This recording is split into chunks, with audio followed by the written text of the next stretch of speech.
خدا کے گھر میں آنے کو تیار کوئی نہیں. جمعے کے دن خدا کے گھر میں آئیں گے سب سے پہلے میرے عزیزوں نمازیوں کی چپلوں کو رونتے ہوئے آئیں گے. ایمانداری سے بتاؤ اگر تو نے 4000 کا جوتا پہنا, اس نے 100 روپے کا چپل دروازے پہ رکھ دیا, جوتا تو دونوں کا ایک جیسا ہے. اللہ اکبر, قیمت کے اندر فرق ہے. اگر تیرے 4000 کے جوتے پہ کو پاؤں رکھ دے تیرے سے برداشت کوئی نہیں, غریب کے جوتے پہ کوئی پاؤں رکھ دے غریب کے وارث سے برداشت کوئی نہیں.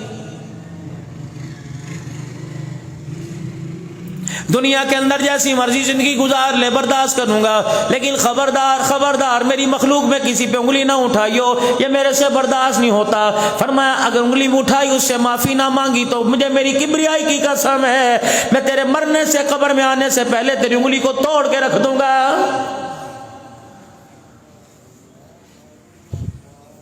اگر تو اپنے بچوں کے بارے میں کوئی بات برداشت نہیں کر سکتا, اپنی بیوی کے بارے میں کوئی بات برداشت نہیں کر سکتا, اپنی بہن بچوں کے بارے میں بھائیوں کے بارے میں برداشت نہیں کر سکتا, تو الخلق عیال اللہ, یہ ساری مخلوق میرا کنب ہے تو میں بھی ان کے بارے میں کچھ برداشت نہیں کر سکتا.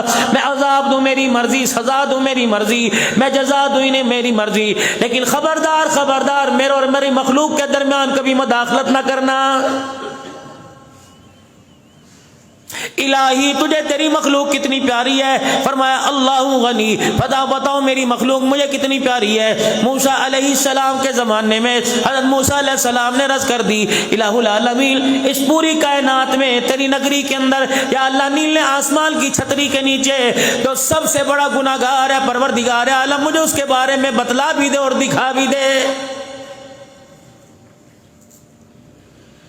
موسیٰ علیہ السلام دیکھ کے کیا کرو گے, کہنے لگے الہ العالمین دیکھوں تو صحیح اس کا رنگ کیسا, اس کا چال چلن کیسا.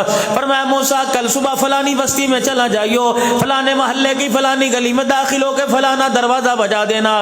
موسیٰ علیہ السلام چلے گئے, دروازے کی کنڈی بجائی, ایک آدمی باہر نکلا.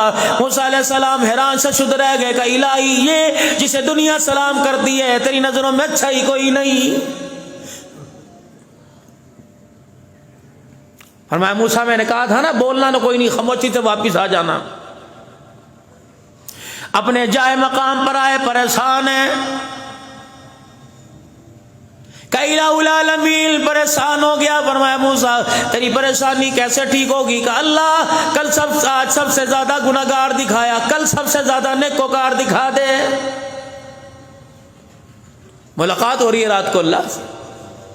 فرمایا موسیٰ علیہ السلام کل صبح اسی بستی میں, اسی گاؤں میں, اسی محلے, اسی گلی, اسی دروازے پہ چلے جانا, تجھے کائنات کے اندر نیکوکار نظر آ جائے گا. جناب موسیٰ علیہ السلام تشریف لے گئے اور جا کے دروازہ بجایا. وہی آدمی نکلا جو کل گناہگاری کا توق گلے میں ڈال کے آیا تھا, آج نیکیوں کا تاج پہن کے سامنے کھڑا ہے. موسیٰ علیہ السلام نے آسمان کی طرف دیکھا. فرمایا اے موسیٰ خبردار, یہاں تجھے بولنے کی اجازت کوئی نہیں. اپنے جائے مقام پر واپس آ گئے, عرض کرنے لگے باری تعالیٰ کل یہی آدمی گناہگار تھا, آج نیکوکار بن گیا. کیا اس نے پہاڑوں جتنا سونا صدقہ کر دیا؟ الہی کیا اس نے دریا کے قطروں جتنے پیسے خرچ کر دیے؟ پروردگار عالم من دو من چاندی تیرے راستے میں دے دی. الہ العالمین کیا سچی توبہ کر لی؟ فرمایا موسیٰ ایسی کوئی بات نہیں, الہی کل تک تو گناہگار تھا, ساری کائنات کے اندر سب سے بڑا برکتدار یہ تھا, آج نیکوکار کیسے بن گیا؟ فرمایا موسیٰ جب یہ رات کو اپنے گھر واپس آیا, اس کی بیوی اس کے آگے کھانا رکھنے لگی اور کھانا رکھتے رکھتے اس کے پاس بیٹھ گئی. موسیٰ علیہ السلام جب یہ روٹی کھانے لگا, اس نے اپنی روٹی کا ایک ٹکڑا توڑا, سالن میں ڈبو گیا, شورمے میں ڈبو دیا, اپنے منہ میں ڈالنے لگا. اچانک اس کی نظر اس کی بیوی کے اوپر پڑ گئی. اللہ اکبر, بیوی کو دیکھتا ہے کہ دوپٹہ اپنے چہرے پہ رکھ کر رو رہی ہے. کہنے لگی بھلی مانس تجھے کیا ہوا؟ کسی نے تجھے کہہ دیا, کسی نے تجھے گالی دے دی, کوئی تیرے دروازے پہ آ کے تجھے چھیڑ کے چلا گیا؟ مجھے بتا, میں ٹوٹے ٹوٹے کر کے رکھ دوں گا.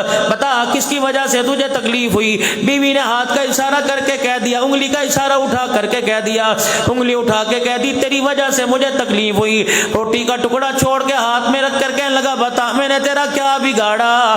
بیوی نے یوں کر کے ہاتھ جوڑ دیے اور کہنے لگی اللہ اکبر, جس رب کو تو مانتا ہے تجھے اسی رب کا واسطہ. گناہ کرتے کرتے تو نہیں تھکا, لوگوں کی باتیں سنتے سنتے میں تھک گئی. جب تو گھر سے نکل کے جاتا ہے, محلے والی عورتیں آ کے تیرے بارے میں بات کرتی ہیں, میرے سے برداشت نہیں ہوتا. تیری مہربانی, اگر تجھے سے میں تجھے میرے سے پیار ہے تو گناہ چھوڑ دے. اے موسیٰ